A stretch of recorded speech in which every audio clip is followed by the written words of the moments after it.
सद्गुरू श्री ब्रह्मचैतन्य महाराज गोंदवलेकर यांचं प्रवचन 12 एप्रिल. सद्वस्तू साध्य करून घेण्याचा उपाय सत्संगती. एखाद्या दारूबाजाप्रमाणे विषयी मनुष्य वागत असतो. त्याला सर्व कळते पण वळत नाही. एकीकडे स्वतःला तो परमात्म्याचा अंश म्हणवतो आणि दुसरीकडे विषयांच्या आहारी जातो. खरोखर भक्तीशिवाय सर्व काही वाया आहे.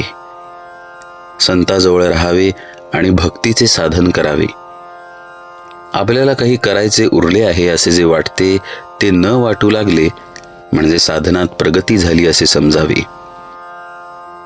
भगवंताची भक्ती घडायला गुरुसेवा हे एक मुख्य साधन आहे. जो शिष्य आज्ञा पाळतो त्याला भेटणे गुरुला भागच पडते.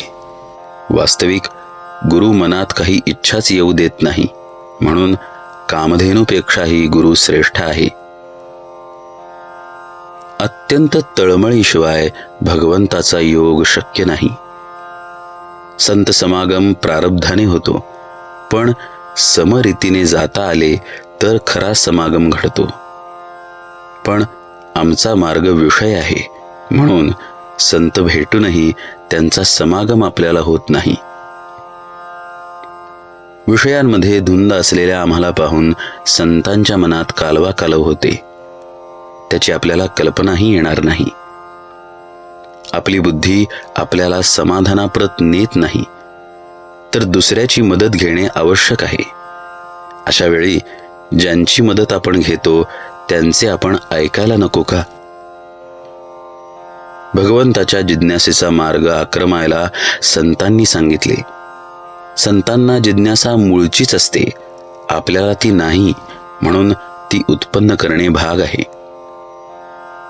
काही केल्याशिवायच सद्वस्तू साध्य करून घेण्याचा उपाय म्हणजे सत्संगती हा होय.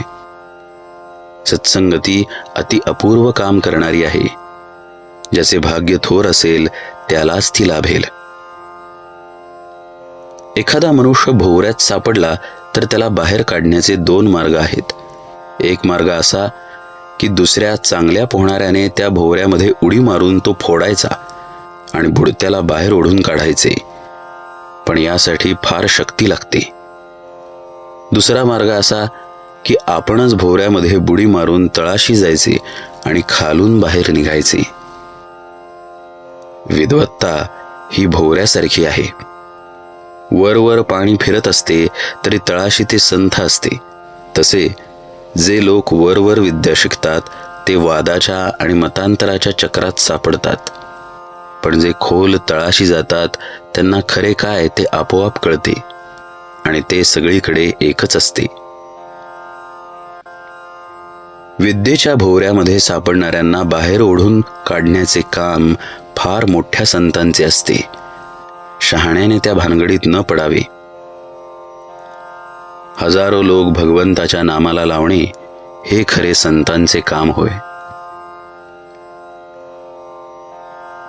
कोणत्याही सत्पुरुषाची परंपरा रक्षण केली पाहिजे, त्यात आपले घुसडू नये. जानकी जीवन स्मरण जय जय राम.